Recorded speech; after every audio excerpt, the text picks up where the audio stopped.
welcome to the September meeting. I read somewhere the other day we're all e-attendees, we're called nowadays. So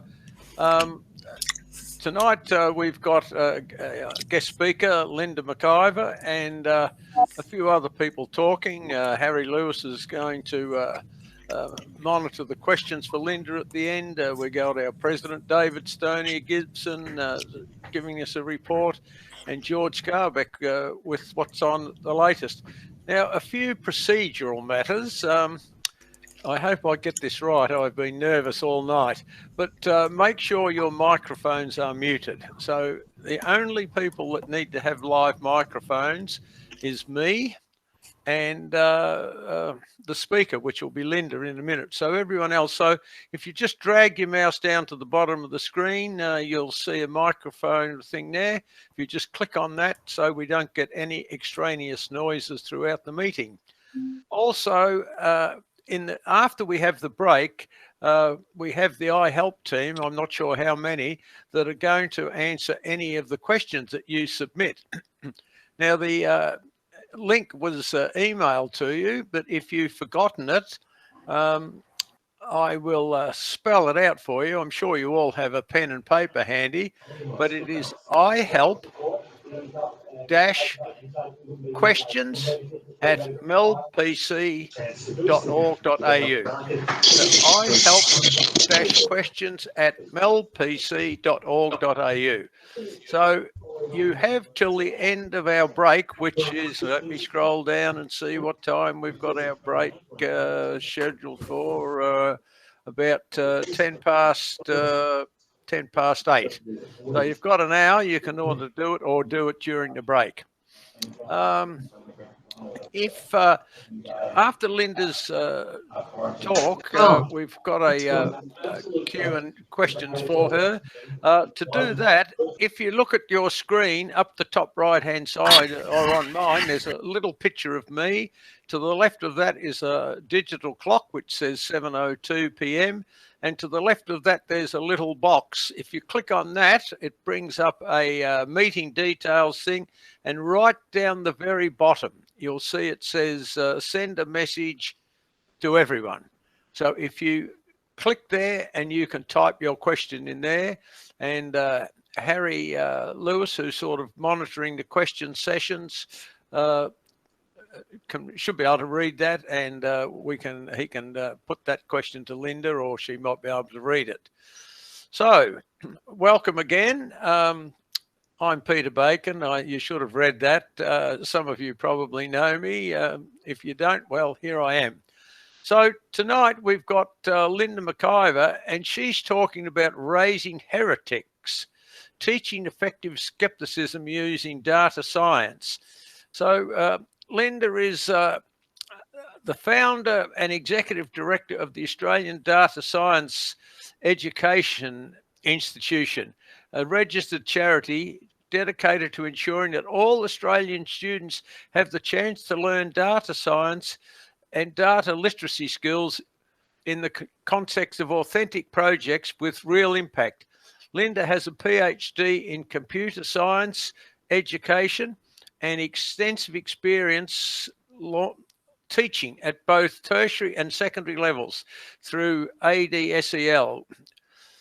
Linda now creates engaging data science projects to empower students to use tech and data science skills to make portfolio positive changes to their own computers. So Linda, I'll pass it over to you, and welcome to the Melbourne PC September meeting.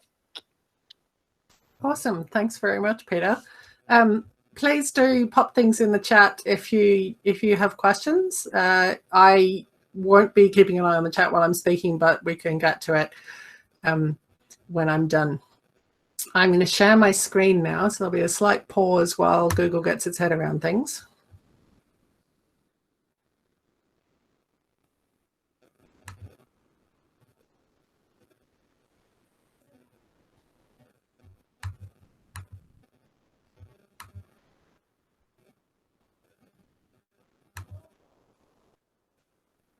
For some reason, it always takes a while to catch up with what it's trying to do. While we're waiting for Google to get its head around this, I want to make it clear that when I say when I say I'm teaching data science education and teaching high school and primary school kids about data science, we're not doing machine learning. We're not doing complex k-means clustering or any of the fancy techniques you might think of when you think about data science. What we're teaching kids data literacy and effective skepticism. Okay, hope everyone can see the slides. If you can't, pop something into the chat and hopefully someone will let me know. Okay, so I want to talk to you today about what we mean by data science education and how we got here and why it's incredibly important. So in doing so, I'm going to take you through the place of heresy in science. Why do I want to raise heretics? Why are they important? And I also want to look at the phenomenon known as survivorship bias and how these relate to the extraordinary claims being made in the field of AI. And then I'm going to talk about how I want to fix it all.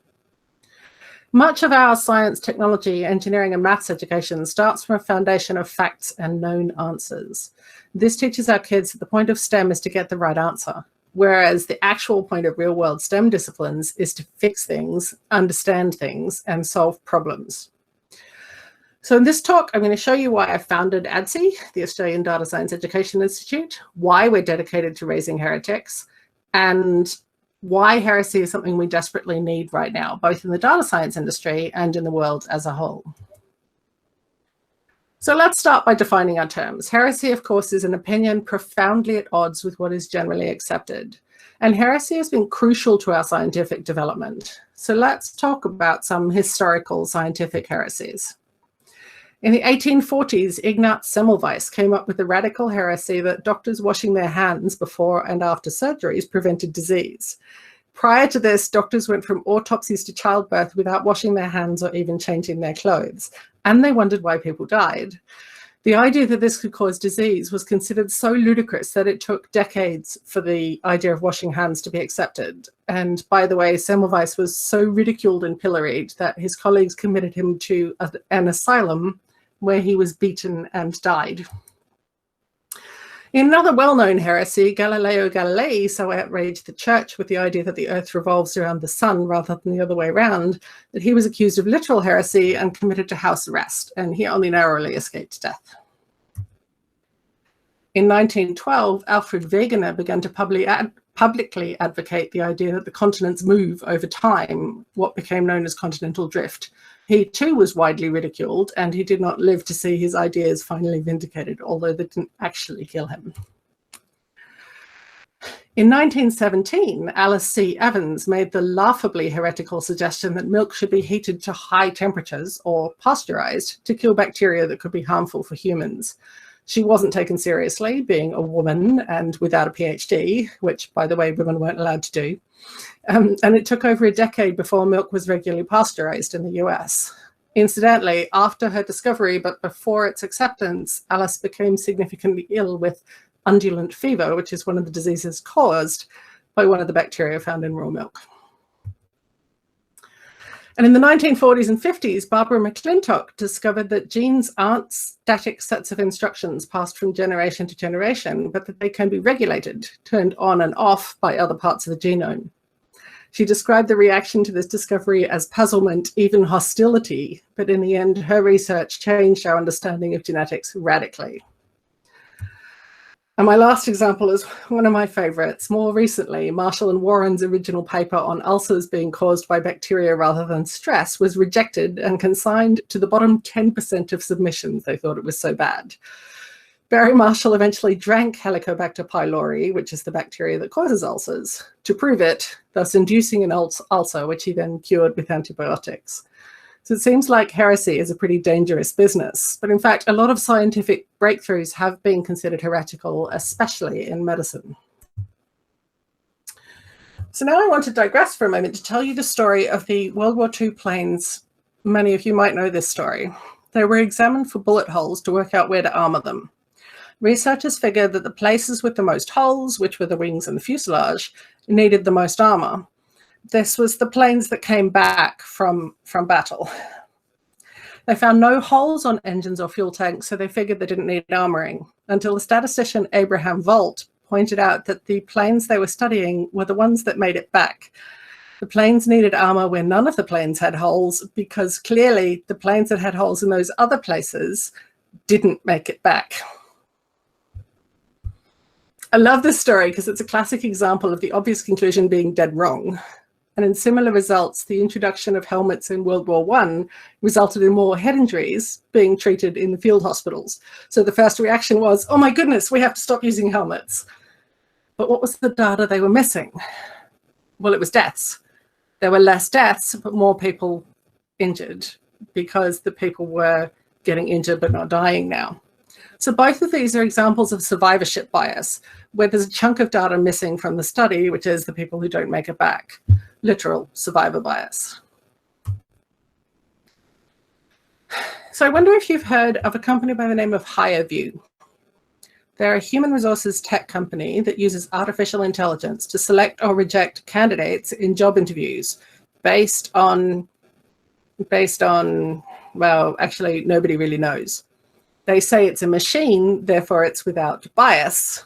And we could laugh and snort, but over 100 companies are already using it, including big companies like Hilton and Unilever. Which is really all kinds of disturbing when they make all sorts of claims for it, but they can't actually explain how it's making its decisions. They say that the system employs superhuman precision and impartiality to zero in on an ideal employee, picking up on telltale clues a recruiter might miss.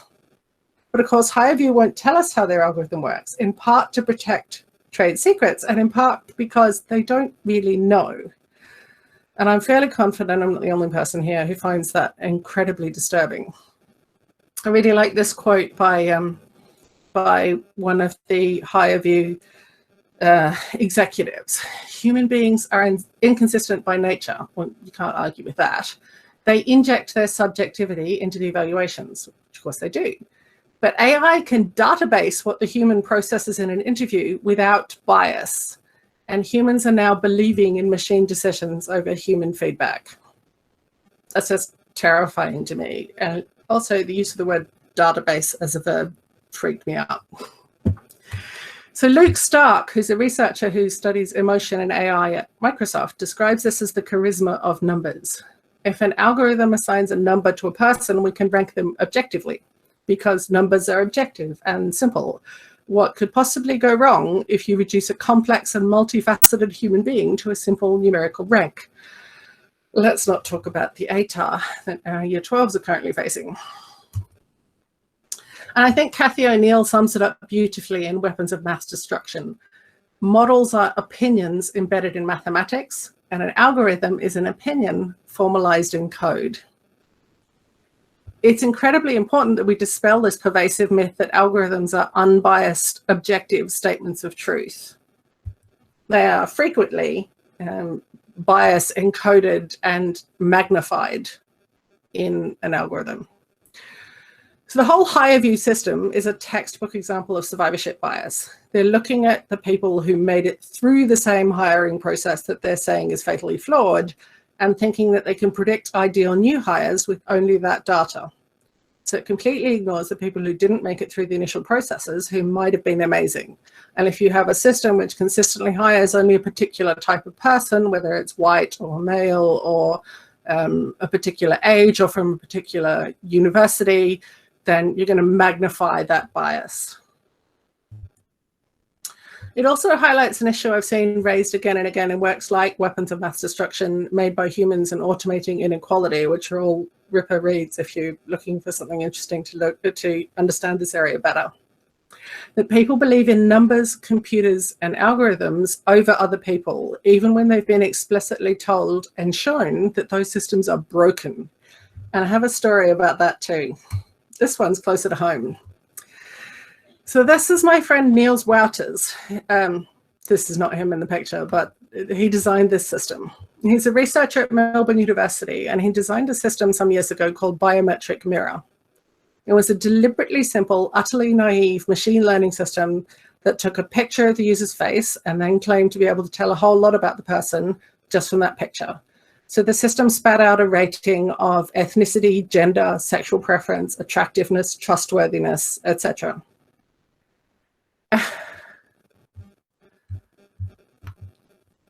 Looks like somebody muted me.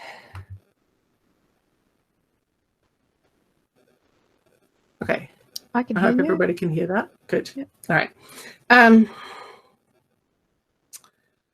Where were we? Okay. So Niels created this system, which was transparently ludicrous, to start a conversation with people about how absurd it was to believe a system that does this. So he set up booths where people would come and have a photo taken. There was one outside the State Library for a while. And they'd read all of this obviously false information about themselves, where Chinese people would be labeled Caucasian and Caucasian people would be labeled Chinese and all this kind of stuff.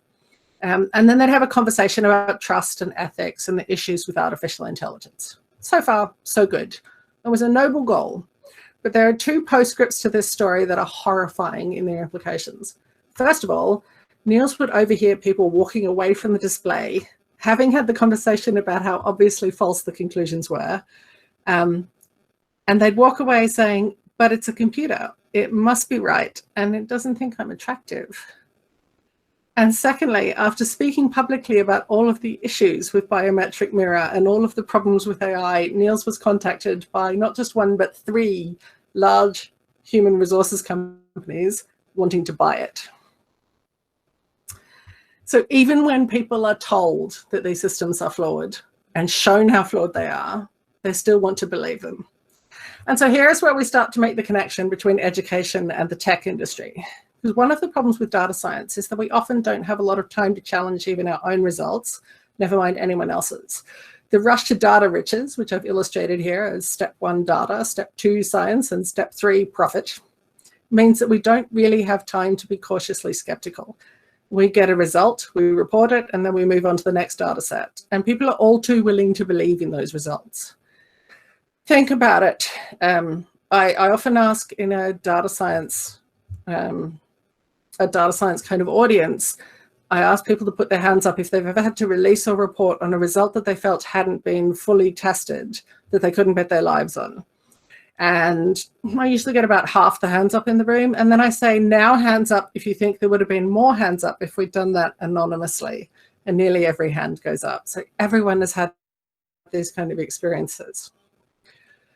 So all of the discoveries I talked about in the first half of this talk were made by people being skeptical, challenging the status quo, and questioning accepted wisdom. By people who are quite prepared to examine new evidence and consider that what everybody knows might be wrong.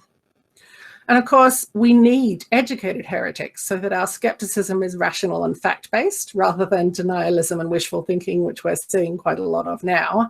So education is clearly key. We don't need more people saying that vaccines are bad, but we do need more people asking difficult questions of scientists and of politicians. But let's think about the way we teach STEM in schools. We mostly teach science, technology, and maths in schools as a matter of facts and known outcomes. And yes, I know there's one more letter in STEM, but we don't really very often teach any engineering at all. Consider the average school chemistry experiment, which to be honest hasn't changed much since I did chemistry, which was a long time ago, and probably since most of you did chemistry either. We take known substances, we apply a known process, and we achieve an expected outcome. And what do kids do who don't get the results they expected to get? They go back. Do they go back and try to find a reason for their results and ask questions and challenge outcomes? No, they don't have time for that, and they get no credit for it. They copy their friends' results or they fudge their results to get the outcome they expected to get. Which means that what we're doing here is we're not teaching science. Marks are allocated for the expected results and the right graph.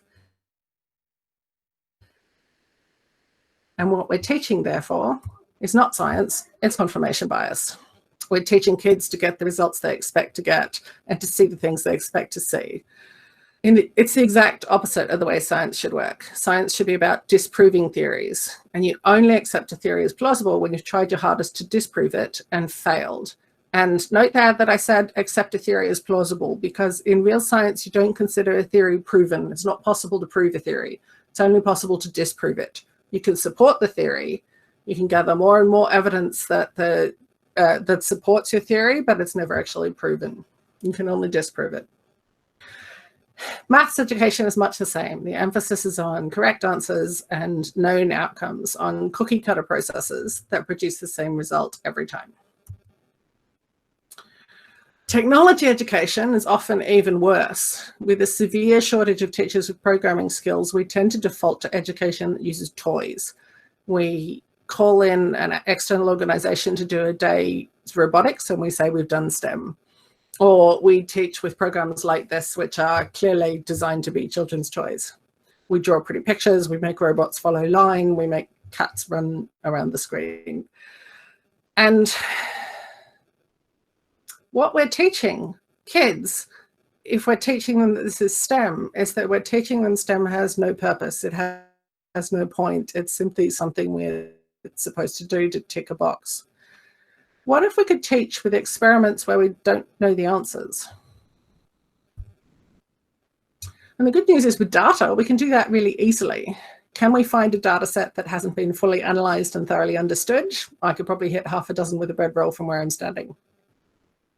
How do you mark it then when you don't know the right answer? Well, you mark the process, you mark the testing. You ask the students to test and challenge their own answers really thoroughly. You give points for their explanation of how they know their answer is right, how they confirmed it by trying their hardest to prove it wrong. It's been said most famously by Grace Hopper that the most dangerous phrase in the English language is, "We've always done it that way." And now more than ever, we need people who challenge the status quo, who come up with new ideas and who are prepared to be heretical, who say, why have we always done it that way?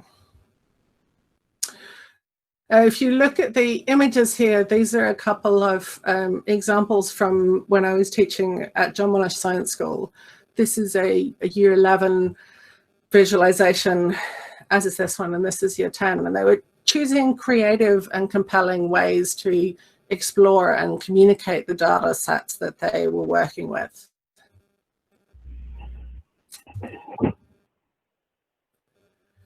So by teaching data science in the context of real projects where the outcome isn't known, we can actually teach kids to challenge their own thinking and their own results. We can teach them to think critically and analyze the information they're presented with. We can teach them to demand higher standards of validation and reproducibility. The trouble is, this requires a significant amount of setup work. So finding the data sets isn't hard, but making sense of them can be really challenging.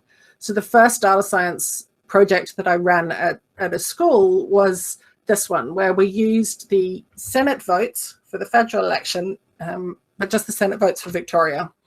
And the ballot paper was quite long, as you can see in the picture. There were 151 boxes, and we had a comma-separated values file, so basically a spreadsheet file which had every one of these boxes represented on each line. So each line of the file was one vote, and it had every one of the boxes on that line. The trouble is, that was a one-dimensional representation of a two-dimensional ballot paper. So I had to figure out how the two-dimensional ballot paper collapsed down into the one-dimensional string that represented the votes. And I contacted the AEC to find out, to get them to tell me. And I couldn't find anyone at the AEC who knew. Presumably there is someone, but I couldn't find them. And I spent hours on the phone, and then I simply had to work it out from first principles. So I went through all of the data and calculated which boxes had the greatest numbers in them, and then reverse engineered it to figure out, okay, well, the biggest ones obviously were the major parties and that kind of stuff. So it took forever. And the only reason I had time to do that was because I was part-time at the time. So I was using my own time to design a project that would engage the kids and give them room to stretch their wings and really fly. In year 10, we did projects on climate, on elections, on microbats, not microbits, these little dudes, very tiny bats. And we worked all the time with real data sets that were messy, they were flawed, and they were complicated. In year 11, we worked with scientists to solve their computational and data needs in fields like marine biology, conservation ecology, neuroscience, astrophysics, and psychology. The possibilities are endless. But a teacher with a full-time load doesn't have the capacity to take on that kind of extra work. It's too time-consuming, even if they have the skills to start with, which most of them don't, because we don't teach this stuff. So that's why I created the Australian Data Science Education Institute, or ADSEI, to develop project ideas and lesson plans that empower kids to explore data and become rational skeptics, to develop their data literacy, critical thinking, and technical skills in the context of projects they really care about and where they can see the point. And also to provide professional development training to teachers right across the curriculum, not just the digital technologies and computer science teachers, but all of the teachers, history, science, maths, geography, English, so that they can integrate real data science into their teaching, to use data to make sense of the world. At ADSEI, we've created projects where kids use data to solve problems in their own environments and communities, and most importantly, to measure and evaluate their solutions to see if they worked. Now, wouldn't it be great if any company or government that instituted a new process of some sort, put in a new program, tried to solve a problem, then actually measured it to see if it worked? It doesn't happen. In schools, constantly, they roll out new programs, they have the latest, greatest whiz-bang solution to everything, and next year they roll out a new program. And I've seen it happen in business, and you see it happen all the time in governments. They don't stop and measure it to see if it worked. So I'm going to teach kids that that's the bedrock. If you're going to change something, you have to measure it beforehand, and then you have to see what you've changed and see if it worked. So we've got programs, projects that do things like measuring trees and carbon capture, that evaluate the quality of science journalism, to construct a set of criteria for good science journalism, and then evaluate a bunch of different sources according to those criteria and visualize the results. To analyze the litter on school grounds, find ways to fix it, and then analyze it again to see if it worked. To record and analyze the advertising they see around them in a week and explore its impact on their behavior. To use solar energy production and power usage data to explore a household's impact on the environment. Using the happiness index data, which is a really interesting data set you can find online, to explore world differences in measures like income inequality and social support. And we've used data from scientific observational studies to learn about whales, turtles, climate, and more. When I was teaching computer science at John Monash Science School in Melbourne, which is a school for kids who are passionate about science, who you might be forgiven for assuming we're already engaged with tech, we started by teaching them with toys. We had them draw pretty pictures and program robots to push each other out of circles. And the number one piece of feedback we got was, this isn't relevant to me. Why are you making me do it? I'm never going to use it. When we shifted to teaching the same coding skills, variables, if statements, and for loops and things like that in the context of data science using real data sets and authentic problems, that feedback disappeared. And instead we heard, this is so important, this is so useful, I'm using this in my other subjects. And the number one thing I lived to hear when teaching tech, I didn't know I could do this. So not only does teaching tech skills in the context of data science teach the kids that STEM skills empower them to solve problems and find out more about their own world, it gives them the motivation to succeed, to actually learn the skills and to put them to good use. And make no mistake, motivation is the single most important factor in learning. If you don't have motivation, you don't have learning. One of my friends who works in data science recently met someone who, on learning her occupation, literally said to her, "You work in tech, so are you on the spectrum?" Because if I ask you to picture a computer scientist or a data scientist, chances are you will imagine someone like Sheldon here, a young white male who's on the spectrum. Current figures suggest that women make up as little as 15% of the data science industry. And it's lack of diversity in the tech industry that leads to systems like HireView, because there are not enough voices in the room prepared to say things like, have we really thought this through? Or what are the ethical issues with doing that? And they also lead to systems like the recent EFTPOS systems, which were iPad-based. So you type in your PIN on an iPad instead of on an actual keypad, which are impossible to use for anyone who's vision impaired because you can't feel where the buttons are. Nobody thought about it until it came out and blind people started using it and going, this doesn't work.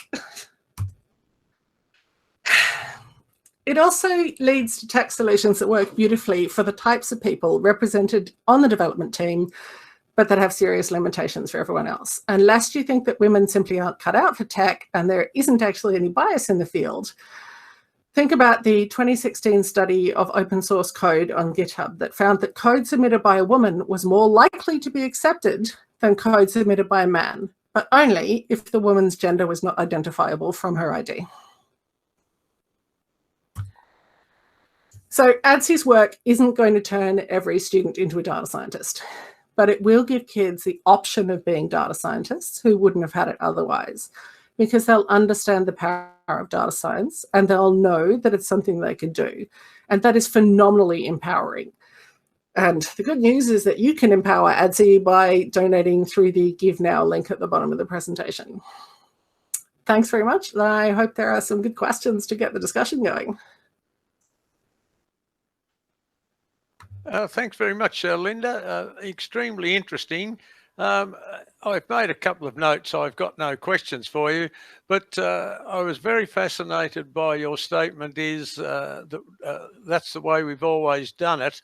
You may recall in 1987, the pilots all went on strike and the companies hired overseas pilots, and I was involved with some of those, and they said, why do you do it that way? Well, that was my answer. We've always done it that way.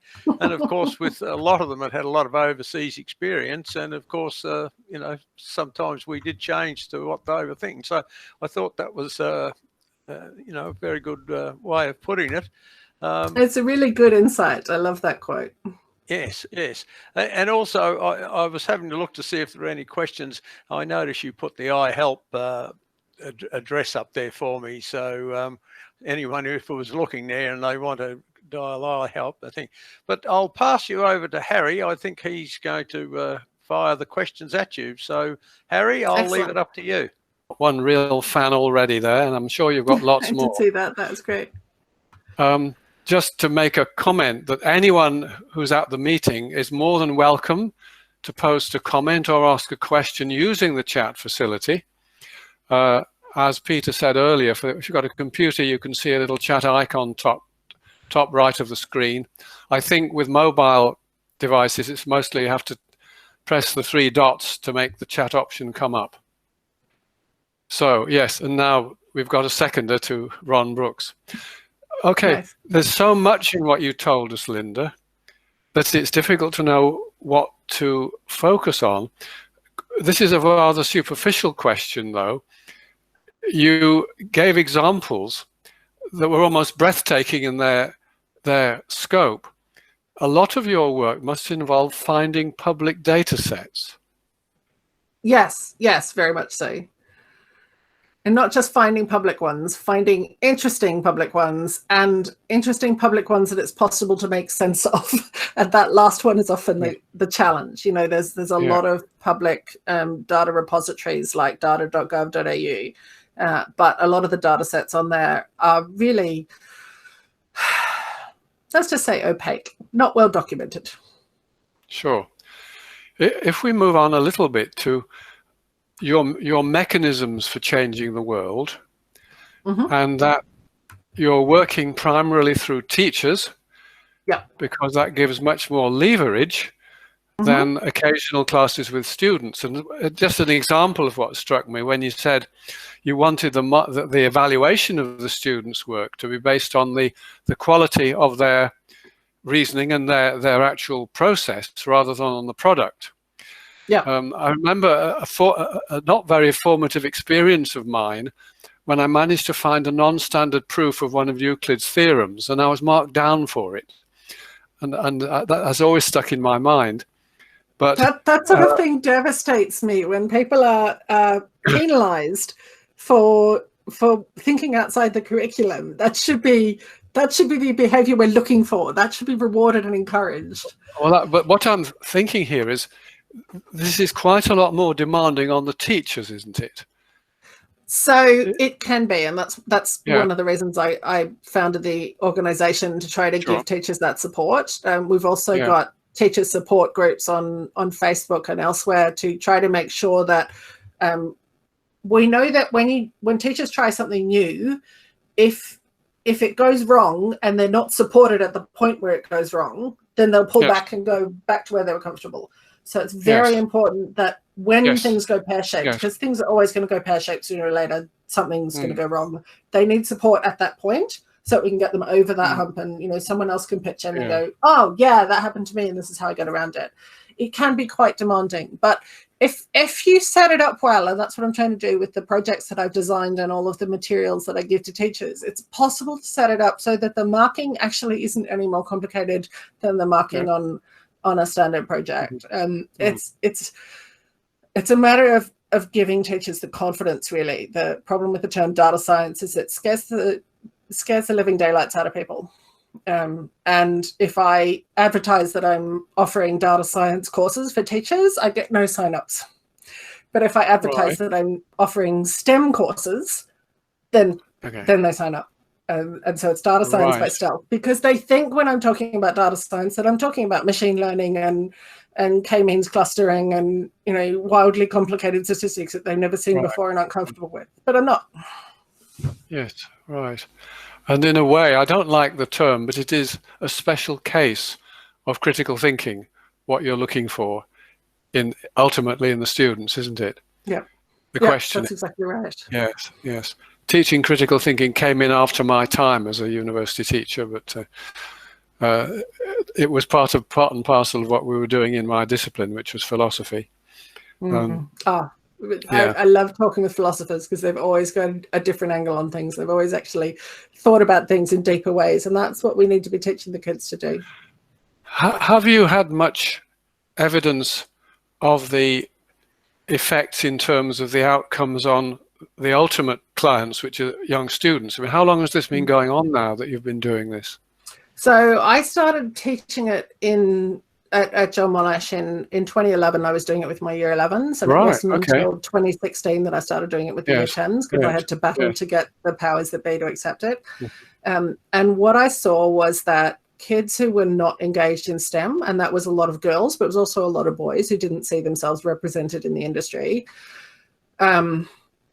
suddenly engaged with it because they could see the point. And that answers, I see that Mark has asked a question in the chat about getting girls into data science and STEM. This is how you show them the point. You give them projects that matter, and it changes radically. So when I started teaching year 10s this, I went from 5 girls in the elective year 11 course to 10, but I also increased the number of boys. So a lot of kids who had not seen themselves as in any way interested in this stuff suddenly saw that it had meaning and relevance, and they engaged with it. So this is how you show the kids the point, and then they get interested. And this is one of the reasons I work so hard with primary schools, because we've lost them by the time they get to senior school.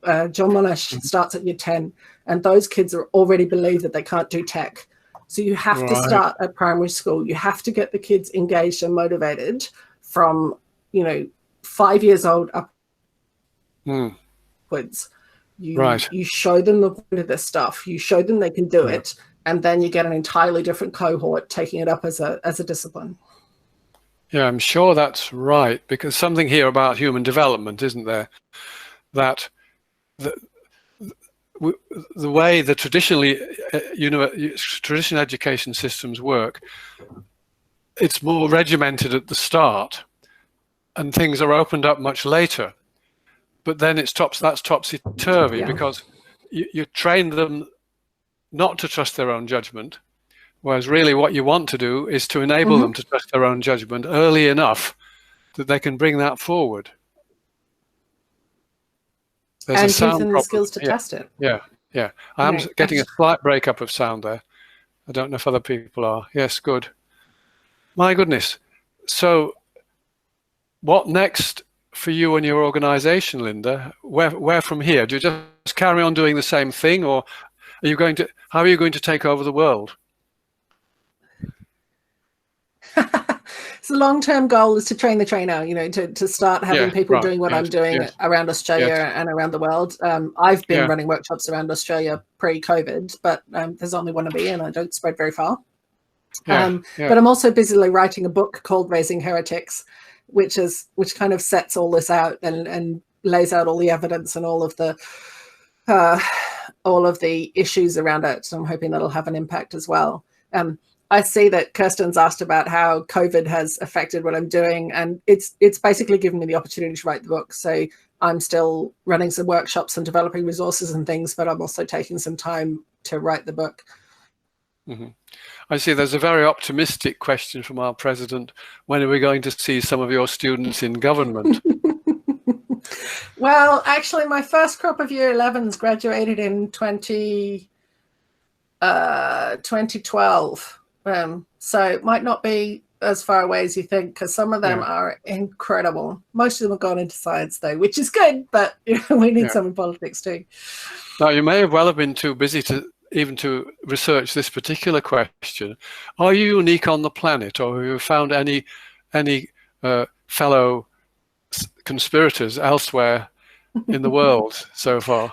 It's a good question. When I left John Monash, when I decided I needed to spread this, I figured I had the formula now, and so that I quit because I wanted to spread it. I didn't want it just in my classes. I wanted it available to everybody. And I thought, I'm going to find who's doing this. I'm going to join them, and we'll make it happen. And I looked. I couldn't find anyone doing it. Since then, there's pockets of people around the world who do some work in this space, and there's a lot of amazing teachers who are working on their own in this space, and so I'm trying to bring all of them together. One of the things that I had planned to do this year that got knocked on the head by COVID, but will hopefully happen post-COVID, is I'm going to run the first international conference on education and outreach in data science and high performance computing. Oh, right. And try to bring people together who are working in these spaces and get those conversations. Oh my goodness! Yes. So it was about to run. It should be happening next month. Oh, I see. Never mind. Hold that thought. We'll get there. But you're on the case. No, I'm delighted to hear that. I'm on the case. Yes. And if I loop back to the thing I asked about earlier, for people to apply these skills, we need a culture which is much more open about all kinds of data, don't we? Because a lot of reporting of science and other things, we never see the data. We just serve results. Yeah. So there's a really important role for open data and an incredibly important role for data governance. As twin pillars, but it's a little bit of a chicken and egg situation. If you have no one who understands data, then you have no one who understands the need for making it open, and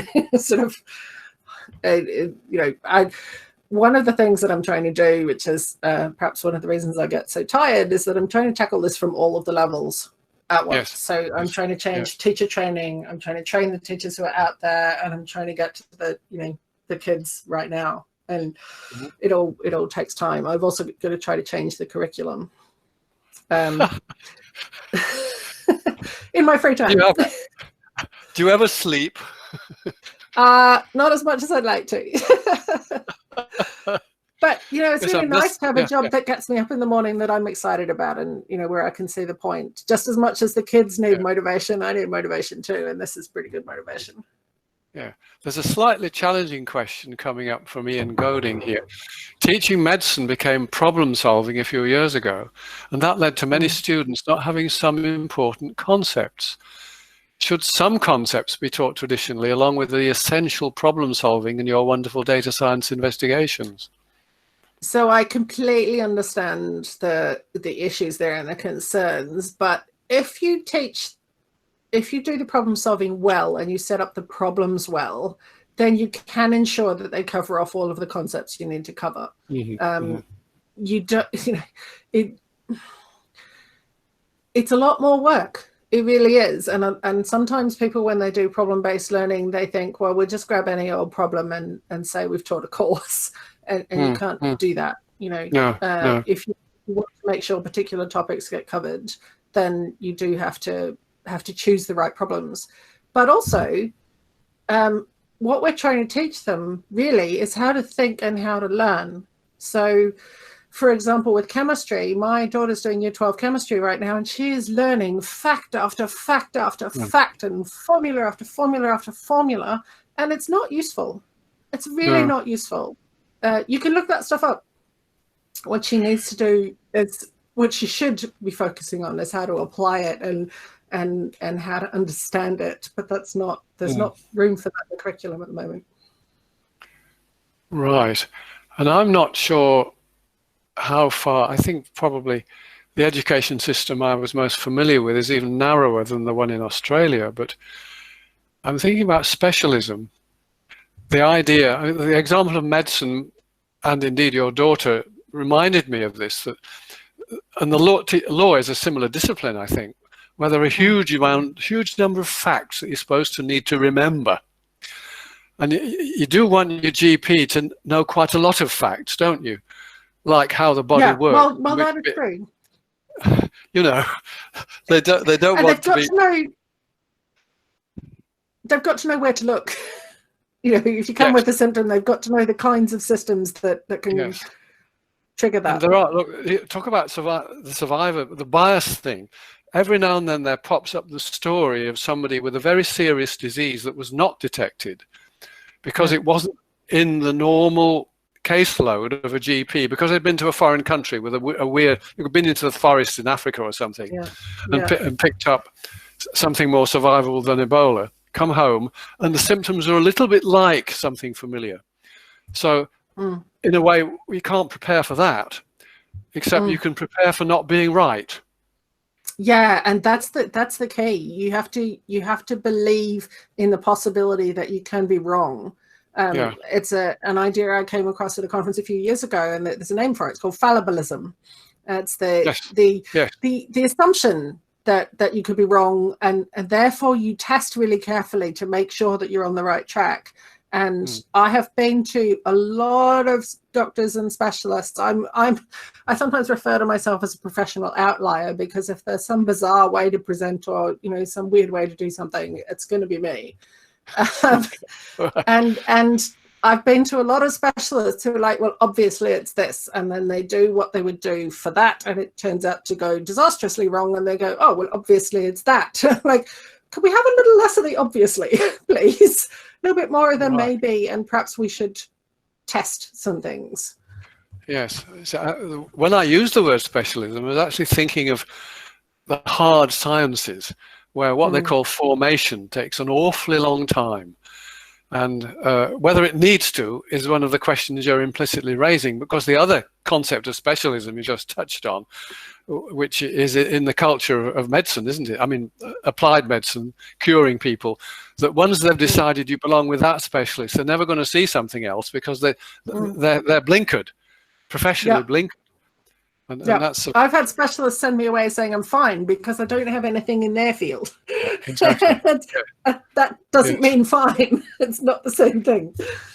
No. Jolly good. What you mentioned, very sadly, the international conference you were convening has had to be shelved. Are there developing virtual contacts in the situation, in the awful situation we're in now, where so few people can travel, many people are confined to their homes? Is it possible to, or you in any way developing more online communities that might be able to function in these situations? We certainly are. There's more communities becoming more active, but there's also people are, particularly in academia, are a lot more time poor and a lot more stressed, and especially in Australia, where academia is, we've got a lot less people doing the job of doing the same amount of work. Trying to add one more thing to the plate is, I think, not a useful thing at the moment. So I'm sort of quietly building my own connections and networks and stuff, and keeping in touch with all of the people who I had made contact with for the conference, and we'll look at it again next year. Hopefully, at present, that we were co-located with another conference, and at present that is still scheduled to happen in October next year.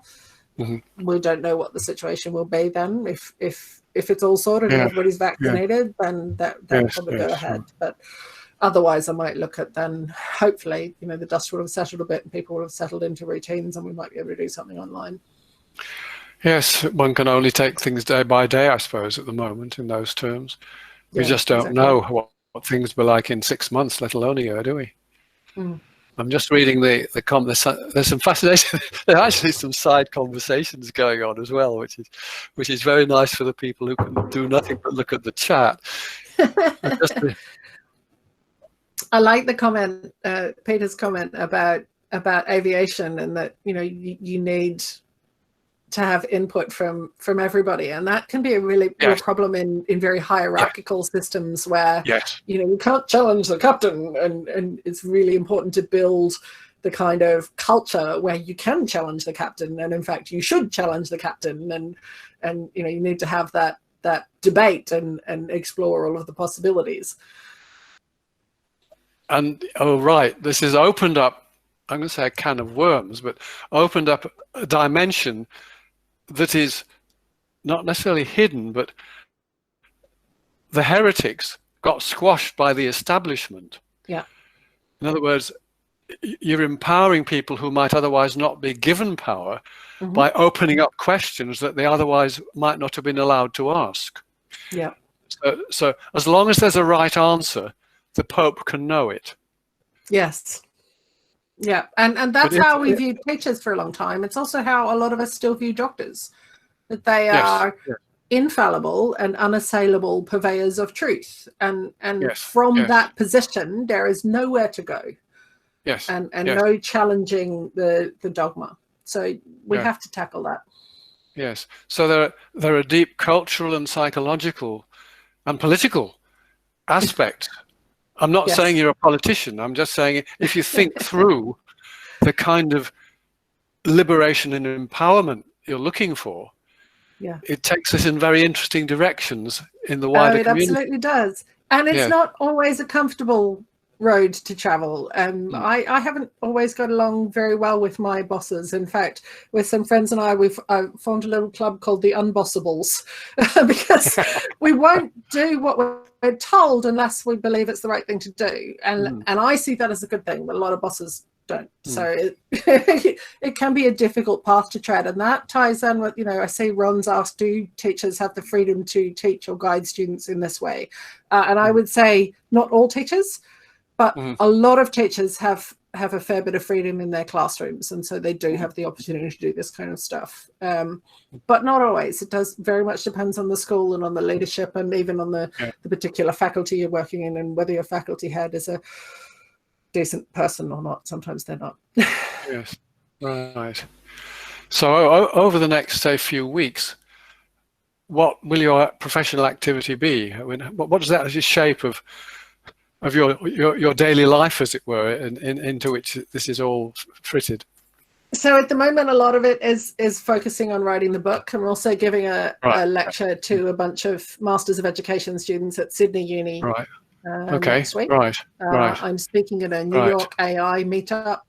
There's all kinds of different opportunities, that now that everything's online, I can speak in New York without, from my desk. So things like that. Now you mentioned AI, which makes me think of big data. Now what you're doing is not data driven.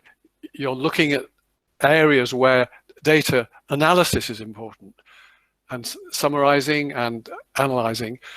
How does that overlap with big data as a concept where people are dealing with huge databases and doing all kinds of fancy analysis and so on?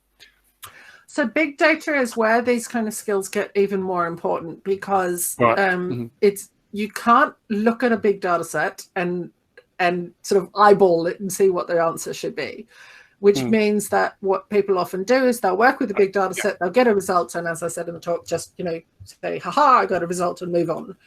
Yes. That idea of challenging that result, of actually really verifying it and being very thorough is incredibly important. But also, the first thing I teach teachers to ask about a data set is, what's wrong with it? How is this data not what we want it to be? And there's a concept called proxy data, which is the data you have versus the data that you want. And often the data that you have is close. It's maybe as close as you can conveniently get, but it's not actually the data that you want. For example, one of the data sets we want is whale observations, and that is people standing on the coast and counting whales as they go by. And what you have is the number of whales that people have seen. What you want Yes. is the number of whales that are in the water. And some of them may not have come to the surface, and some of them might have been counted twice. And it's a good proxy, but it's not the actual data. And every data set is flawed in some way. There is no such thing as a perfect data set unless it's fake. So you have to ask that question straight away. And it's also true of big data. What is wrong with this data? Who is not represented by this data? Who is overrepresented by this data? Where are the gaps? Where are the bits that weren't measured as accurately as you'd like, or that somehow came out differently? That you have to ask those questions before you even start working with the data set.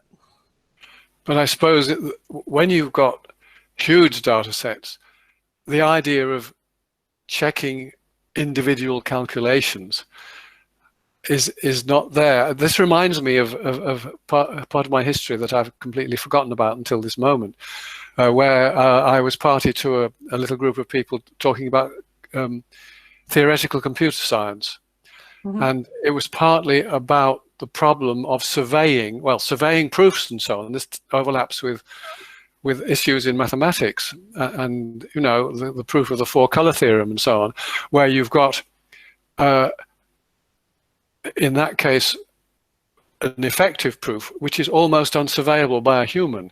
Now I assume when we're talking about the techniques applied to big data sets, you can't look at it step by step. You've got to have another way of checking that the thing is working right, don't you? Not just the quality. Absolutely. I mean, when you've just spent a fortune on some supercomputer time to do your calculations, you can't do that 3 times willy-nilly. But one of the things that you can do is, before you ever send your calculations to the supercomputer, you actually have multiple people think through the process and check the code and really do that kind of sanity checking. And that's again where diverse teams are really important, because if you have a team of people who all say yes to the leader of the team by default because they can't afford to say no, then you don't get those kind of checks. But if you have a team of people who have mutual respect and differing expertise and differing backgrounds, then people can say, hang on a minute, have you thought about this issue, or have you thought about that, or have you looked at this, or I think we have a problem here. And you have to be able to say that. This may be me fantasizing the past, but I have a vague memory that in the American space program, they had situations where they had 3 different computer systems voting, and they would never go without a 2-to-1 majority. But importantly, they'd been separately programmed to the same specification by independent teams. Yeah. Does that go on in big data at all, or is it just? No, we've lost that. We've lost that idea of redundancy, and you can see it in the development of our electricity network, that we don't. The businesses call it gold plating, but it's actually redundancy that we used to build into the electricity network. We don't do that anymore. Now we run it close to the line, and we do that with big data as well. They would see that as gold plating. They don't have they say they don't have the resources, but it's one of those things where if you can't afford to do it properly, you shouldn't be doing it at all. But I mean, these people are the professionals who, in their own way, are like the clients of that young man who was fooling people with his black box, because it's the faith in the black box in a way, isn't it? Even though this time there are some amazingly skilled programmers who have actually created the black box, but we all live with operating systems where nobody understands all the code anymore, because the core is 20 years old or something. So it's a weird kind of world we live in, isn't it? That we rely on computer systems to fly aeroplanes, for example, when they fly, which are almost impenetrable to any one person, because they consist of all these separate modules. David's right that I see that he said that there are some systems that still have triple redundancy, but it's much less common. And you mentioned aircraft. Well, there's a famous case, I think it was Boeing, where if the computer systems on an airline had been on for a certain number of days, they they had an integer overflow, which meant that the entire system shut down. And they Right. were just lucky that it never happened in the air. And their solution to that was reboot the aircraft regularly. But that should never have made it into production code. That is very scary, isn't it? Yeah. Well, look, there are going to be 50 people listening to this who could carry this conversation into very interesting areas. Just come up, I think, in our online discussion thing about self-driving cars.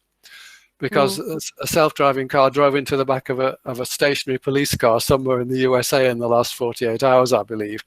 But I remember the point being made about these automatic control systems is that they can never ever test every possible state of these systems because they're effectively infinite. And they're incredibly brittle, so they're fooled by things that a human being would never be fooled by. But they also avoid a lot of issues that a human being would not avoid. So when you get, I mean, earlier on, it used to be about artificial intelligence, expert systems they were called in the good old days, weren't they? To do medical diagnosis, right? And they could be made more reliable than humans and so on. But one of the points made was that you've got a system that may behave bizarrely in the unpredicted state, whereas humans, with certain notable exceptions, tend to be more predictable. When things go wrong, they may not go wrong in quite the same catastrophic way, but this is an argument that's going to be with us now, isn't it, in many contexts, including self-driving cars. Yeah. They've done some very interesting studies where they compare, where they've actually partnered a human doctor with an AI. Rather than trying to replace the doctor, they partner them. And the AI simply listens to the consultation and goes, you forgot to ask this question, or did you think to ask about this? And one of the people who designed the system, I think she was somewhere very high up in Intel. I heard her speak at supercomputing a couple of years ago, and she said she sat in with a cardiologist for a day and he saw 4 patients in a row, 3 of which had the same condition, and he diagnosed the 4th with the same condition, but she from the side could see that it wasn't, that there was something that he'd missed. And that's what the AI can do, is it can listen and go, hang on a minute, you didn't note this condition, or you didn't note this symptom, or you didn't ask this question, and just be that fail-safe. No, I'm sure that's right. There are all kinds of biases in human judgment. It's been studied, I think, in courts of law and so on, hasn't it? Where if you get, well, what they do in the afternoon is different from what they do in the morning, quite scary things like that. Even in reasonably well-managed and open judicial systems like the Australian, or the British used to be, but not the Chinese, one hastens to add, but where the outcome apparently is much more predictable than it is in our system. But when they were tired after lunch, they might be making more severe judgments than when they were brighter in the morning, and that sort of thing. And that's where the computer, the computer systems shouldn't get quite so tired. You might be thinking of the Israeli parole board study, where they found that the single most reliable predictor of whether a prisoner got parole or not was how recently the judge had last eaten. Good. I thought lunch came into it somewhere. Yes, that's right. Whatever went with the lunch.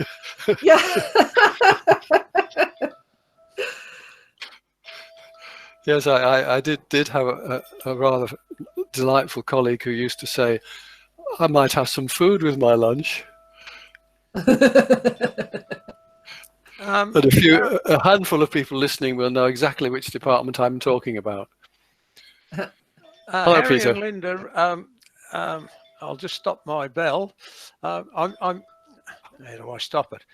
I'm sorry to interrupt, but we've sort of reached the scheduled time for this discussion, and I find it extremely interesting. As I've said, I was in the aviation industry, not a great lover of computers because they shoved one in an aeroplane and threw me out. So I'm not a great lover of computers. But Linda, look, thanks very much. It was very fascinating. I can see a lot of people have been making comments, so they've been listening to what you're saying and taking it all in. I'm afraid it's a different world to one when I was 15 at school, which is a long time ago. But look, thanks very much.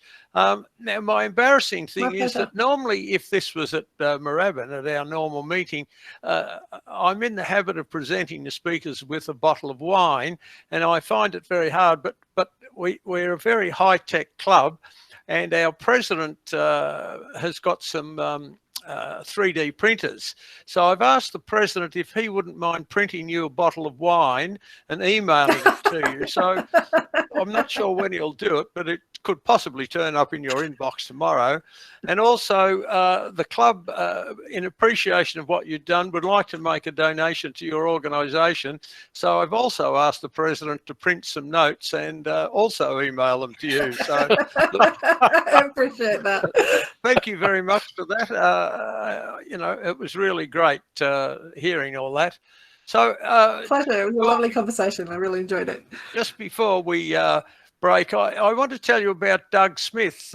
Poor old Doug was on his deathbed and he knew the end was near. And when he was there, his nurse, his wife, his daughter and 2 sons are with him.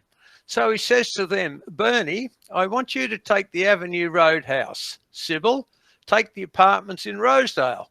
Jamie, I want you to take the offices over in the Centre Mall.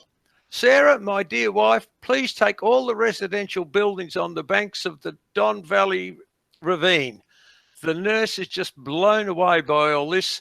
And as Doug slips away, she says, Mrs. Smith, your husband must have been such a hard-working man to have accumulated all this property. Sarah replies, property? The good-for-nothing had a paper round. So with that, it's 7 minutes past 8.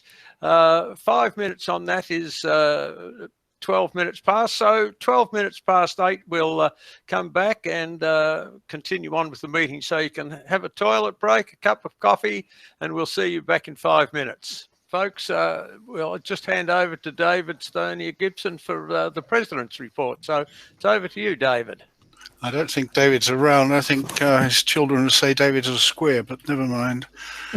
Best I can come up with on short notice. Thank you, Paul. Thank you. Okay, I'm going to wing it a little bit, but here goes. President's report for, what should I say, September. Okay, a few sort of, yeah, okay, never mind. Okay, membership renewals. One could be afraid that during this COVID thing we'd be losing a lot of members, but I think Harry can back me up in this.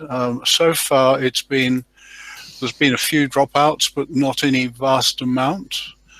So I think we're holding ourselves up there.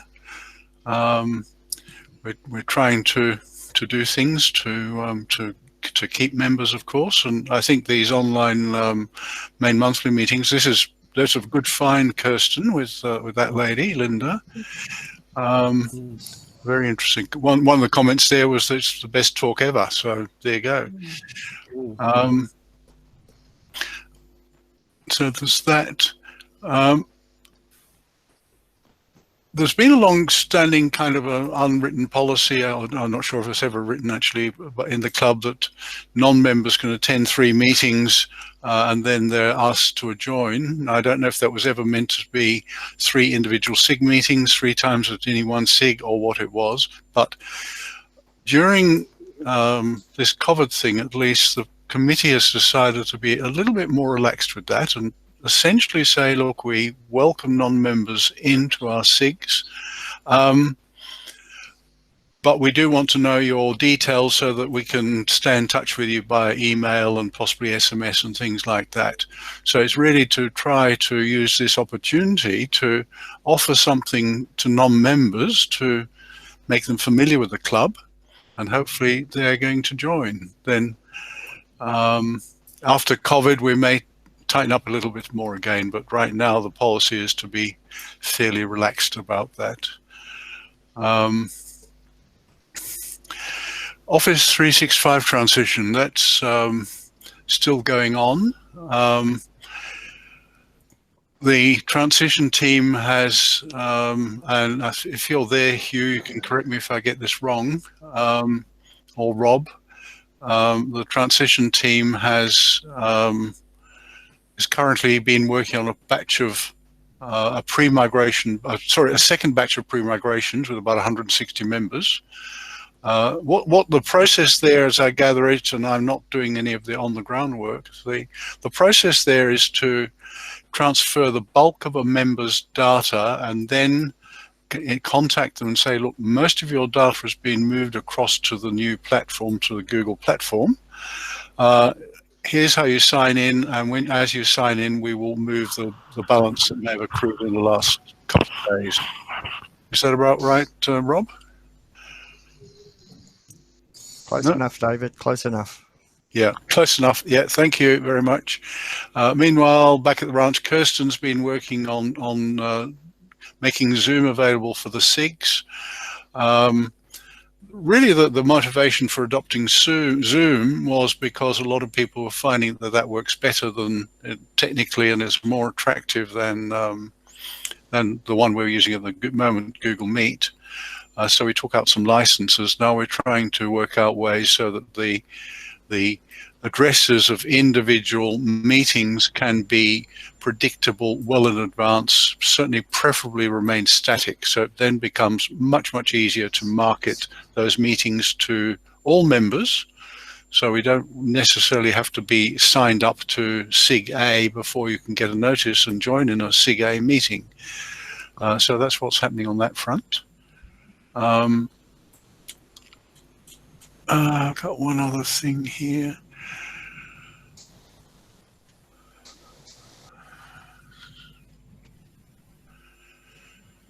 Sorry, I'm gone a blank there. Now I'm working towards, and it's still sort of a bit of an ambition with me, I'm working towards starting up a once a week, or maybe once every other week or something, little online training course for people who want to get into the thing that's of interest to me, which is Arduino microcontrollers. So I'm taking it on myself to start up and run a little course on that.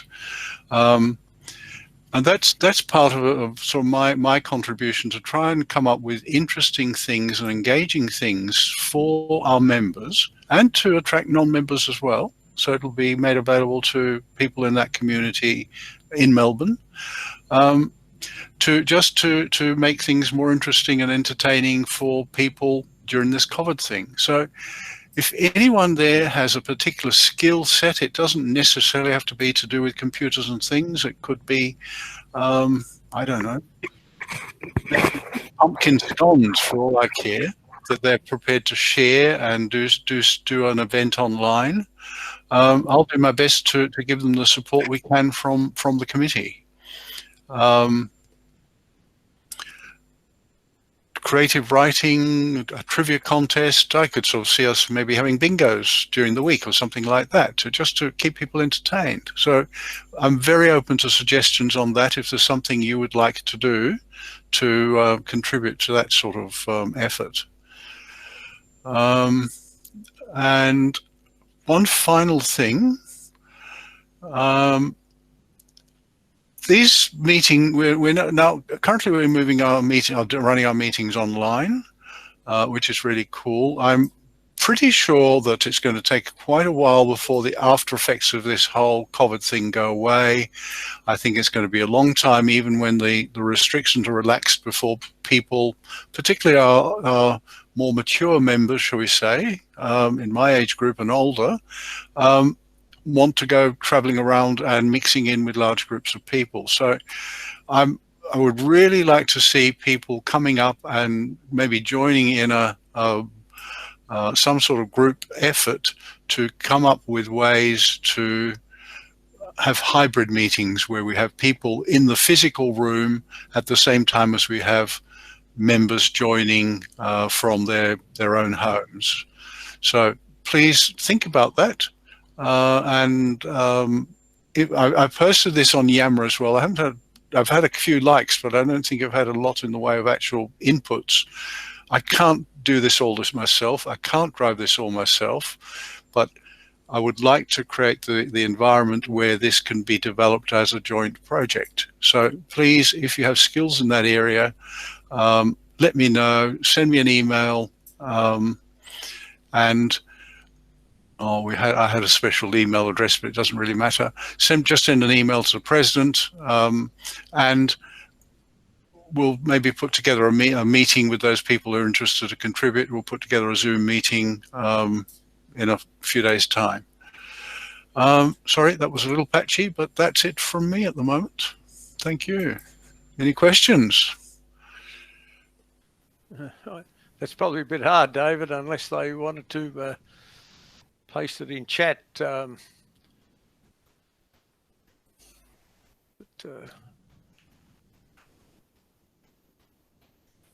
Chat's very interesting, but it's not about what David just said. No. I'm looking at the chats here. Sorry? They're talking at the back of the room. Anything there you want to comment on in the chats, David? I've got no comment whatsoever. The government has no opinion whatsoever about the mirror imaging of video. That is purely a matter for the states. I'm sorry.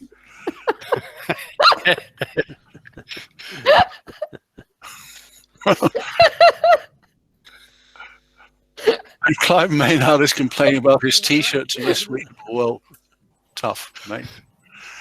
It's an illusion. It's an illusion, actually. The mirror imaging. Sometimes it's your own image that's mirrored, but it comes out the other end the right way around. Who's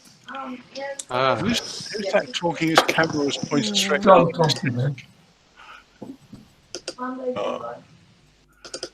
Clive, Okay, I think you've probably No. answered all the questions, David. I think so. So we'll move on, and I'll get my program up.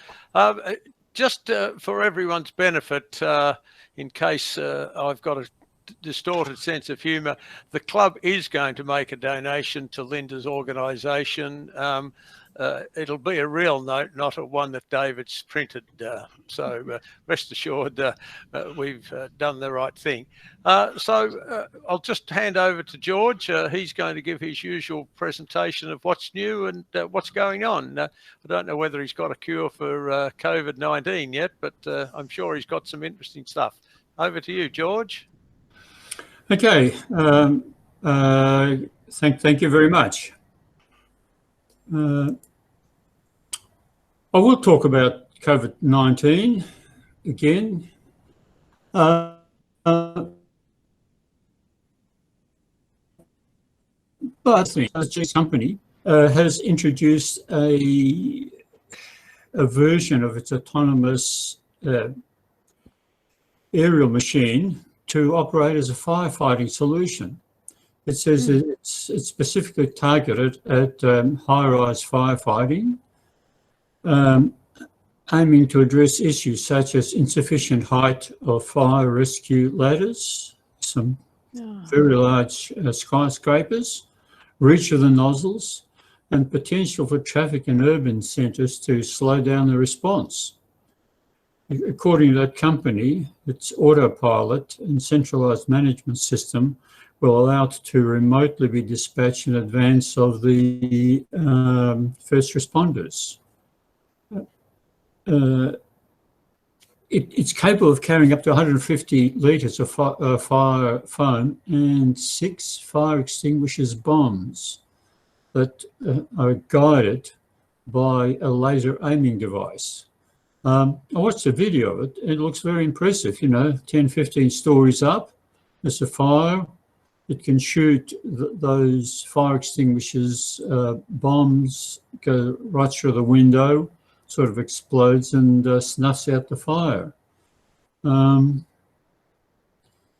Yeah, interesting development. I'm not sure the firefighters will go on strike because they're being done out of a job.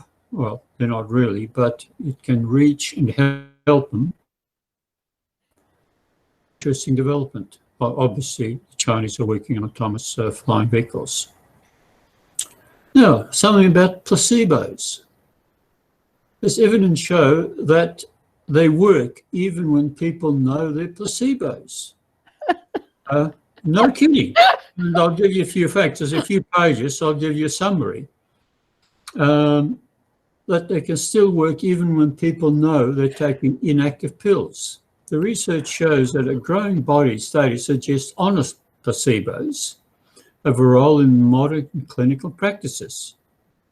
Doctors have utilised the power of placebos for centuries. In fact, till mid-last century, placebos were administered by patients on a regular basis for medical reasons, and some think it should be harnessed in modern practices. What if someone took a side effect-free sugar pill twice a day after going through a short, convincing evidence saying the power of placebos and experienced reduced stresses as a result?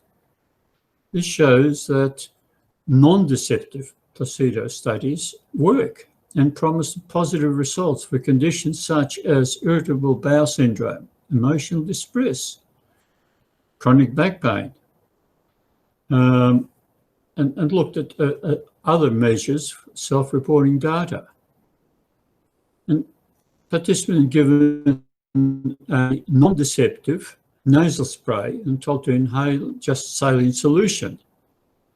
And they were told that this spray was a placebo, contained no active ingredients, but it'll help to reduce the negative emotion reactions to viewing distressing images, if they believe it would. And they did believe it did, and helped with symptoms. So this offers, first real evidence to show non-deceptive placebos can influence neural biomarkers. Amazing. So when you're feeling unwell, take a little sugar tablet and convince yourself it's all in the mind. I'm just kidding. I've been following global satellite systems, not only GPS, what the Alcans are doing. And after about 30 years of planning, China has finally commissioned its last 55th and final Baodu satellites. Originally conceived in the 1980s, the work presented a colossal business opportunity for China, and they're projecting revenues of $60 billion this year. More than that, it's a huge advantage to the military network. And they're not using systems by a rival nation, namely America. In 1969, China was rattling sabers and taking missile potshots against targets close to Taiwan. And then 2 of the GPS-guided missiles went off course and disappeared completely. It was later determined that this was caused by American meddling with the positional signal. So the Chinese decided alternative, and their system so far is probably the best in the world, tossing up between that and the European Galileo system.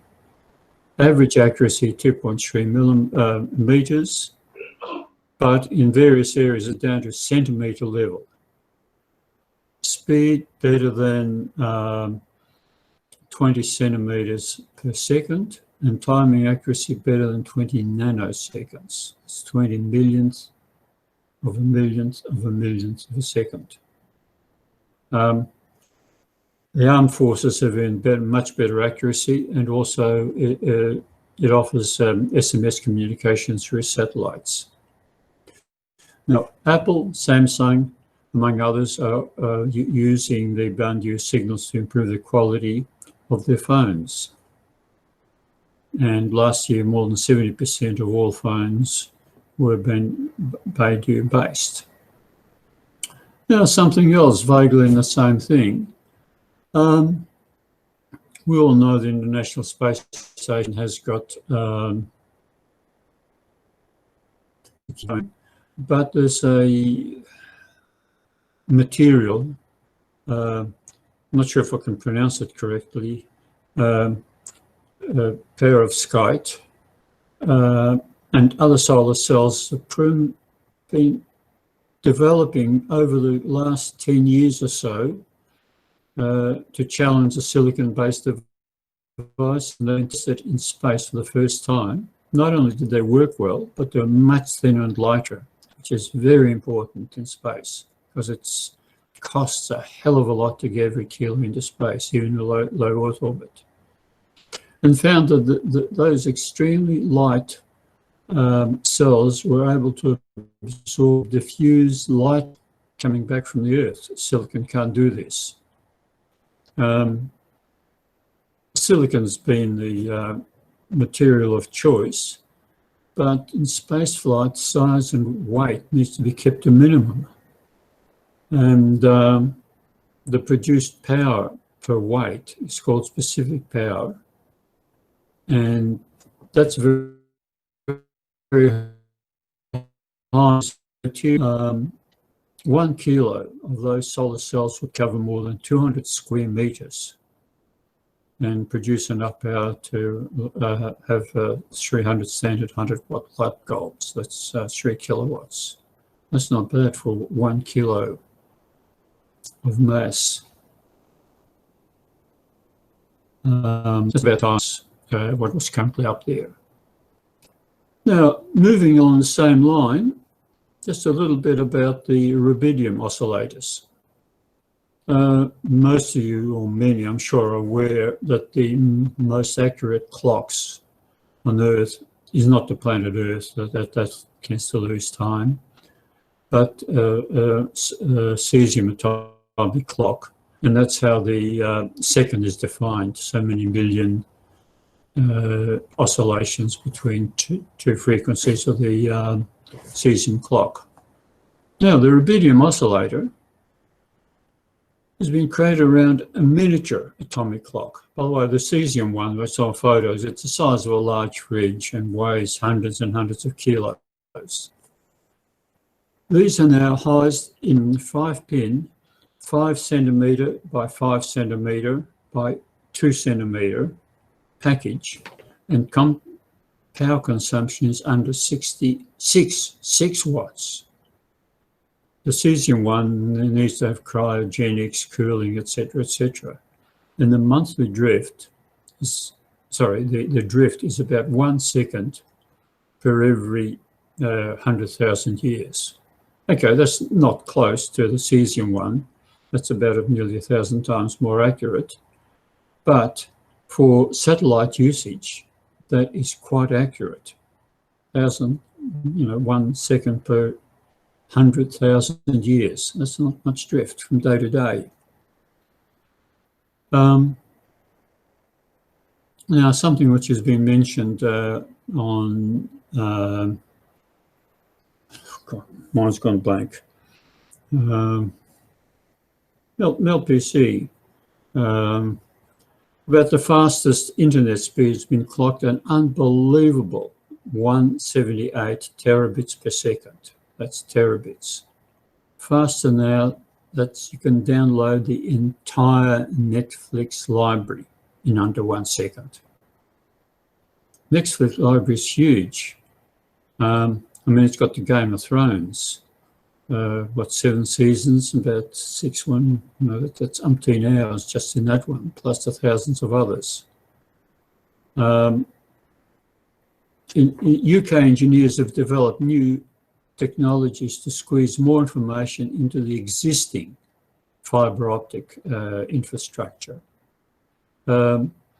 Basically, they created patterns of signal combinations that alter the phase, the brightness, polarization of the wavelength to put in much more light information without the wavelengths interfering with each other. And the really good news is that it can use the same fibre optic cables that already exist in many parts of the world. They can just be introduced in infrastructure fairly easily.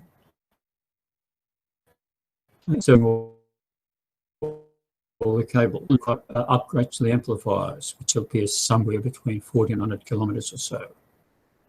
Now, what does it mean to you and I? Well, 3/4 of bugger all on a good day. We're not going to get anything like that. That'll be on the backbones. It may drop the latency a tiny fraction, but that's not important when we're watching videos or sending emails. However, you never know what it'll lead to. Now, let's just talk about a few things about the COVID. George, you've got 1 minute if you don't mind. Thanks. I will make this very quick. Okay. So about 170 labs working. It's taking vaccines through clinical trials, animal studies, followed by 3 human trials. Phase 1 for safety, 2 to check if it works, 3 to find the right dose, and then testing on 10,000 people. It usually takes decades. This time, many companies are trying to get the product in less than 1 year. Governments are eager. They're bankrolling to accelerate some of them. There are many contenders. World Health Organization said 169 reached pre-clinical trials and 25 moved into human trials. I'll skip a fair bit. They're also trying, instead of the traditional vaccines, but they're using mRNA, which delivers something very different, a genetic instruction set for the bodies to make viral proteins that provokes an immune reaction. No mRNA vaccine have ever reached the market, so it's unproven technology. Nevertheless, they leapt ahead, and this company attracted $1 billion from the US government, started enrolling 30,000 people in the trials. Theoretically, any one of 170 vaccine could be reality, but because the 3 large ones gobbled up $10 billion of global vaccine development, it's going to be very hard for any other second or third generation vaccine. And finally, for the few seconds, Microsoft has added 6 months support to Windows 10, the 1803. Again, citing pandemic. So instead of, it should end on November the 10th, it'll be extended to May the 11th next year. But if you're running 1803, which is now 2.5 years out of date, version of Windows, I strongly suggest you update to something more recent. Okay, that'll do for now. Over to you, Peter. Thanks very much, George. Very interesting. You talk about drones for firefighters. I read today that Amazon have got approval from the FAA to deliver parcels by drones, and they're looking at a 1 hour delivery. So, yeah, it's amazing. Yes, where will that end? I'll put my order in and start the stopwatch. Okay, now I'll pass over to Harry, who's has probably got a great heap of questions that you've asked him a while back there, and Harry and the iHelp team will solve all your problems. So over to you, Harry. I wish. We have had a couple of questions. First of all, to explain what's going on here, this little slot, this little session, was suggested as a way so that members can put up their own questions and have some kind of answer in real time. Most members here are aware that when iHelp does its day job, which was helpfully described actually by Mike Allison last month, we don't work in real time and except one-to-one, and a lot of it's done on the phone, a lot of it's done by screen sharing. But the idea is that the team is here. In fact, the team has 8 frontline iHelp members, who frontline means that they're on the phone to members on a regular basis. And of those, 6 of them are present at this meeting. So I don't think we'll all speak at once, but we have the resource there. I've been looking through, before I touch on the actual questions, I just want to make a couple of points based on our recent caseload, because the main hope is, of course, that by sharing these discussions, we go beyond an individual case and help a few more people. So I've been looking at our caseload over the last few weeks, and there are one or two that I can't help you with, but I just thought I'd report them. Mouse behaving strangely, which I think meant a computer mouse, and it was solved, I think, by a substitution. Or another one that's very challenging, needs help with computer, almost everything. A couple of others I thought I'd just comment on. This one has reinstalled Vista. And another one talks about Windows XP, reinstalling Windows XP to run a particular program. Now, the philosophy of iHelp is usually more permissive than regimentary in this context. We try to help members where they are and gently nudge them into the future if it's necessary. But I think in both of these cases, the members were quite aware what they were doing. Another one here that I thought I'd pass on needs help enabling iPad to use new printer. I was a bit involved in this one, and it's an interesting fact that I've experienced that you can get your iPad to print from your printer using your own router. That's to say, it uses the local area network created by your router or router, depending which side of the Atlantic you're on. The point I'd mentioned in this case was that it was only late in the day I discovered that that particular printer manufacturer, which was Brother, has its own application. I was more familiar with cases where the generic software in the iPad was going to drive the printer. So it's worth looking up. If you've got a problem printing from your mobile device, it's worth checking up that the manufacturer hasn't put out its own app to help the process work. Another one here, on a rather even more serious note, Microsoft advise this account is sending spam. Now, we do have occasionally reports from Microsoft that they've closed an account from sending outside our domain because the account has been detected effectively sending spam. There are big data analysts there somewhere in Microsoft, of course, wholly automatic, that notice if your account is sending out hundreds of emails a minute, which can happen. And the main message I've got on the basis of my own experience here is it really is a rather good idea to change your password reasonably frequently. Somehow or other, and I don't know how, because everybody's got at least an 8-character password that's supposed to be secure, people are managing to guess passwords and then they take over your account and nasty things happen. So do please change your passwords. I'll come on now to the questions that have come to us, and we had a really curly one from that brings one back to the joys of meetings in Moorabbin from our old friend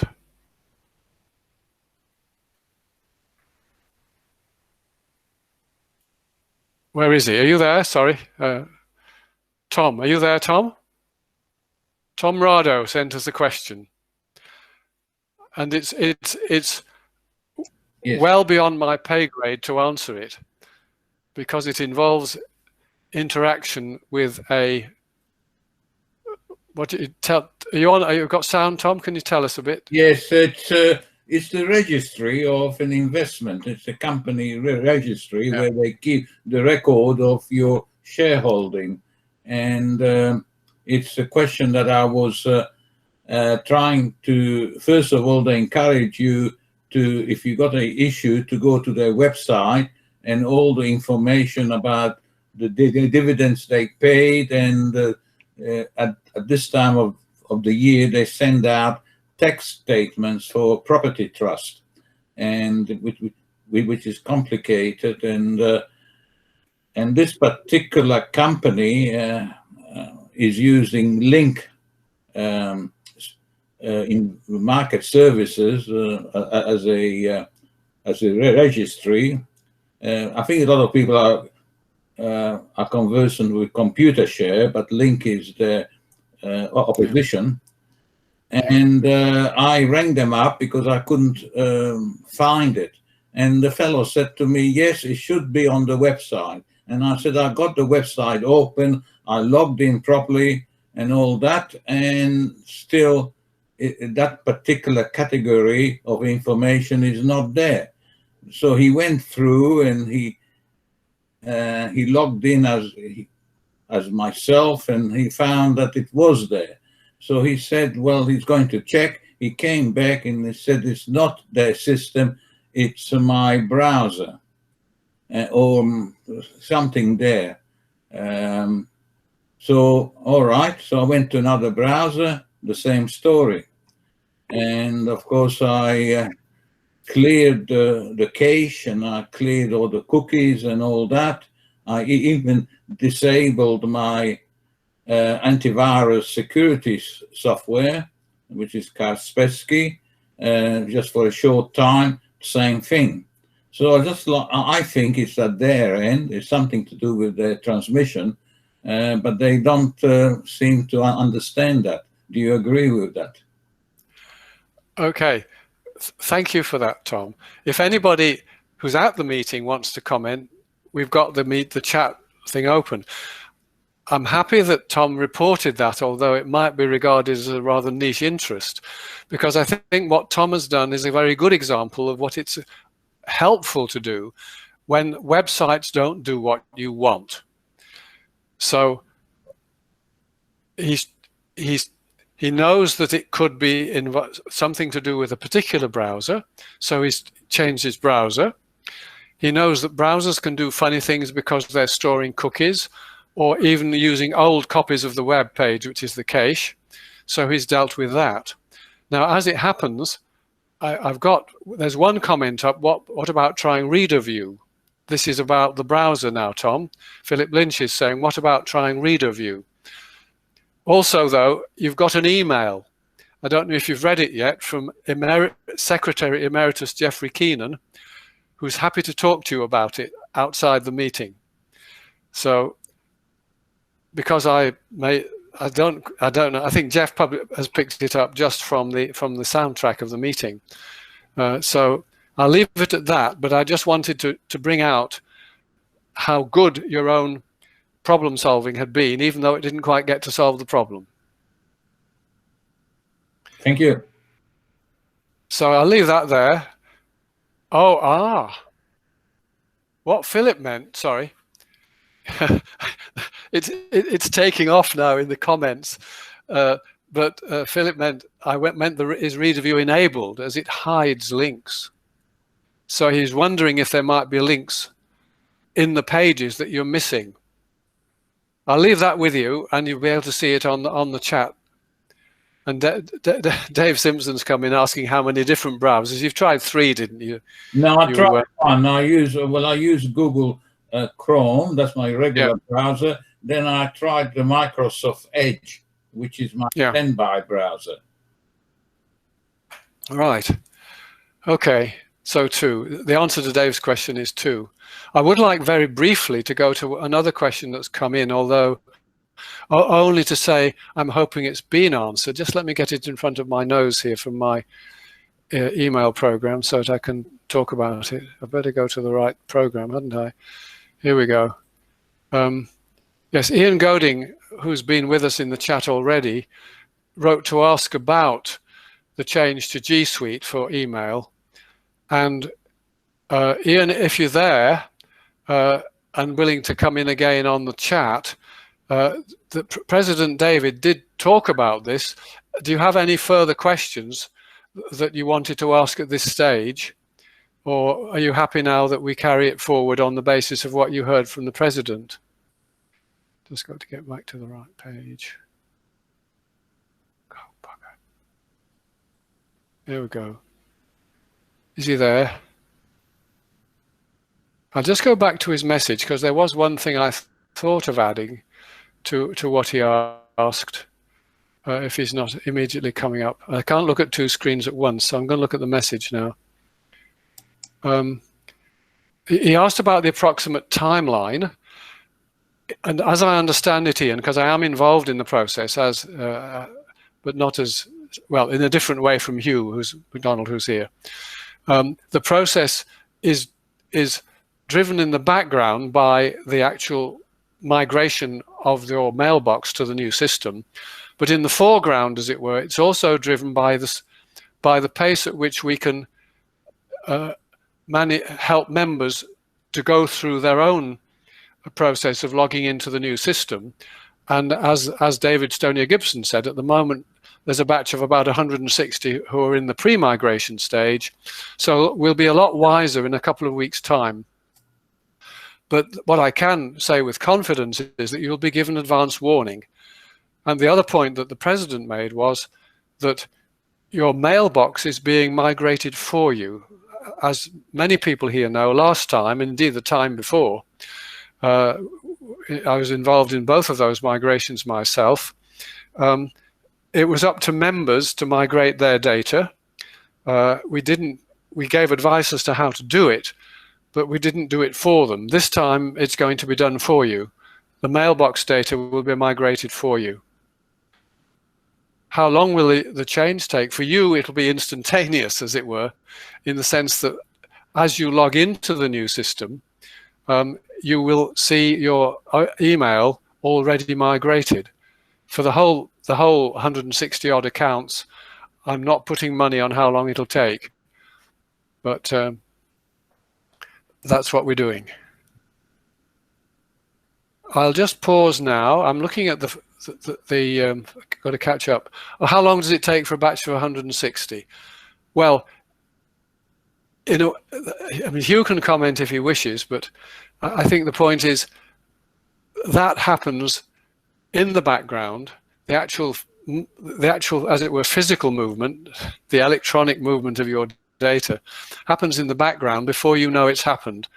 So when we make contact with you, that is effectively already happened. So all you have to do is the logging in.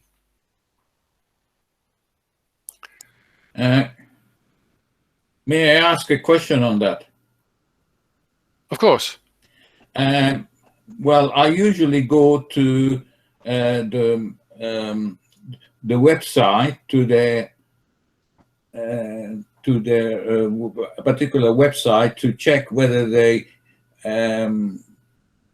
rerouted some of the emails to spam, because I got a spam as well, and they're very good. I'm talking about Microsoft Outlook, and I go to the Outlook server, yeah, and I click on that every second or third day, just to check that any important email wasn't classified as spam, because there was a lot of email that I get that are well, it's semi-spam, you know, people flogging their workers and all that, which are classified as spam, and Outlook has recognized that and emailed. But sometimes that. Now, the thing is, when you migrate to Google, would you advise you users how to get to their server? Do they filter spam? Well, yeah, I suspect you're using POP, are you? Yes. For your email? Yes. And okay, I'm so glad you asked that question, because what gets migrated, first of all, what gets migrated is what's in the cloud on the server. Yes. Now, for those of us who are using Exchange or IMAP, what's being migrated is what we see also in our email client program like Outlook or Thunderbird. If you're using POP, your situation is different because your relationship with the cloud is much more limited. You receive only material from the inbox. All your other email archive is in your computer. The sent mail isn't reported to the cloud. But as you rightly point out, one of the costs of using POP is that you don't see the email that Microsoft has decided is spam. And it's very wise, if you're using POP, to look in the cloud, which is what you're doing when you're going to Outlook on the web, to check what's in the junk folder, because it can happen that mail you really, really wanted is in the junk folder. Now, your relationship if you stay with POP, won't change. It's just that the spam police are employed by Google instead of being employed by Microsoft. Partly for that the reason I've mentioned, I think most of us are more comfortable using what will have to be IMAP with Google. There's nothing like Exchange. And that brings me to Sean Clark's question about the calendar. I'm guessing, Sean, you're asking, are they migrating? Ah, yes, Hugh has answered you. Thank you, Hugh. So yes, the migration of the mailbox includes your calendar, if whatever's in the calendar in the cloud. If you're using it, then it's your calendar. Whatever's in that's coming across. And this is a trickier one, and I think we get in very deep water if we say much about this, are your contacts. But I believe it's true that the contacts that are stored specifically with your account are migrated. But my experience with contacts, as I'm now using G Suite, is that it's not quite the same, and I'm slightly puzzled why. I think it's because when we use either Exchange or the web, we get contacts corrected from a supply that isn't contained within our own little account. But we'll all be sadder and wiser about that over the next few weeks.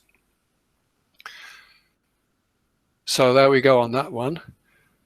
How are we doing for time? Okay, we're almost out of time. Does anyone, whether on our team or elsewhere in the meeting, want to put something up? Come on, chat if you like, because I can't. That's the only way you can wave your hand is by coming into the chat. Otherwise, I might put on my screen a reminder, if I can only find it in the right place. Where are you? Of our regular contacts.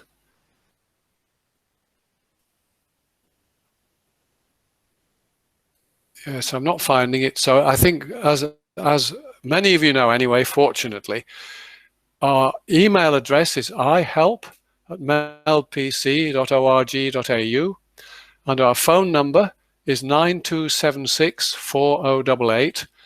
That goes to voicemail if we're not there in normal working hours, which for us on the phone is 10:30 to 3, Monday to Friday. So thank you very much for your attendance. Yes, and Hugh has put it up helpfully on the stream as well. Thank you, Hugh. So thanks very much, Harry. I thought you might have had a few more questions, and thanks, Hugh. I was going to suggest that possibly we could do that. So anyone at the end of the meeting or now, they can copy the details off the chat site. Well, it's 9 o'clock, not quite, but it's nearly 9 o'clock. Let me get up my little cheat sheet here. That concludes the meeting. I'd just like to thank Linda, who's obviously left us, Harry for his help, David, our president, for his presentation, George Garbeck, and of course Harry again. And also, not that we see or hear from her much, but I'd also like to thank Kirsten once again. She puts all this together. It's starting to flow smoothly, and well done, Kirsten. It will be pretty slick if we're still doing this next year. Heaven only knows what we'll be like. But the next meeting is obviously the first Wednesday in October. I'm not sure when that is. I sincerely doubt very much whether it'll be a physical meeting, and I'm beginning to wonder whether we'll physically see each other this year. It could well be February next year. But thanks all for attending. I think I saw 97 was our peak numbers. A few have left. 101. 101. Oh, well, that's not bad. We're well over the ton. We're not like COVID-19. We don't want the numbers to come down. We want our numbers to go up. So good night. I'm not sure how long this is open, but if you want to hang around and talk to each other, it's open to everyone. But good night, and we'll see you all next month.